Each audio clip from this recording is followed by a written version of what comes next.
Welcome back to Sports for Real. I am your host, Coach Hall, and today I want to talk about Coach Deion Sanders. It's being reported that he's going to be leaving for Colorado with a statement tomorrow. Well, if that's true, I'm not really surprised because my initial take of him going to Jackson State in the first place was to provide a platform to make sure that his sons got a decent shot at a college football career to showcase their talents. But in addition to Colorado, they also were talking about South Florida. I think that South Florida probably would have been a better fit because he's more well known in this part of the country. Not that he can recruit nationwide, but it's not on the same level as Colorado. And just like Jackson State was a springboard to a better job, so would South Florida be a springboard to a college job. But the only thing that's advantageous for this particular thing to me, because I don't think he's really worried about money. Like he said before, he's concerned about his coaches getting a bump up in stature. But it's an opportunity for the players, say like a Travis Hunter, who's supposed to be the #1 recruit. He'll get the chance to play against Division I talent. More likely, we're talking about Washington and USC, the Pac-10 schedule, as opposed to, say, playing against Prairie View. Big difference in talent. But the problem is, poor Jackson State. A lot of people are upset about what is taking place. They might have felt all along that this was coming because the school was winning and everything is going positive direction for that school, the SWAC, and HBCUs in general. In their heart, some people felt like they were being used. Hence the Eddie Robinson rampage about Prime not being SWAC. That's all a part of it. And now they have this championship game today at 4 o'clock, where it should have been a showcase or another blowout of Southern. Things could be very interesting, and I'll tell you why. About 20 years ago, my alma mater, FAMU, they decided, after hemming and hawing with the other HBCUs about forming a super conference to go Division I, they decided to take the venture on themselves. Well, when they did that, the Swan Song tour of the MEAC, they were not treated very well when they left town.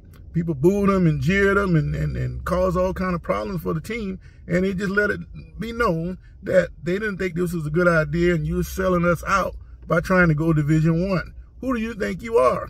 Well, the same thing I think could take place today when Jackson takes on Southern in this championship game. It's still going to be a raucous party atmosphere, but I think that the people are going to start letting out some of their frustrations, and it's going to have an effect on the atmosphere of Jackson State and get into that locker room. So who does that favor? I think that favors Southern University. Jackson State is clearly the better team, but they're in disarray right now if the reports are true about Coach Prime leaving. So it could be an upset.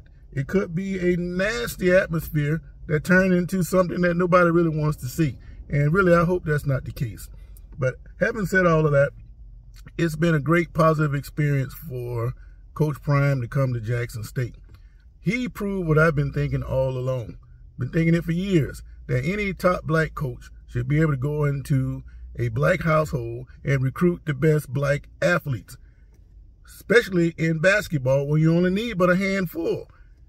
But even the football coach, once you start getting players, say like this Travis Hunter guy, all these other players coming through the transfer portal, it shouldn't take long for a top black coach to turn around a program. I always reference Coach Billy Joe. If Billy Joe had the transfer portal, he wouldn't have had to go JUCO all the time. He could have built a really dominant power, and he wouldn't have been trying to go to the NFL because I've already been there. So the opportunities exist for everybody to improve. Now, I'll tell you what I don't want to be. I wouldn't want to be the guy to follow Sanders at Jackson State, because things are going to be different from a whole lot of different aspects, and it's going to be payback. They're going to put something on Jackson State, and everybody else been waiting to, take some shots at them.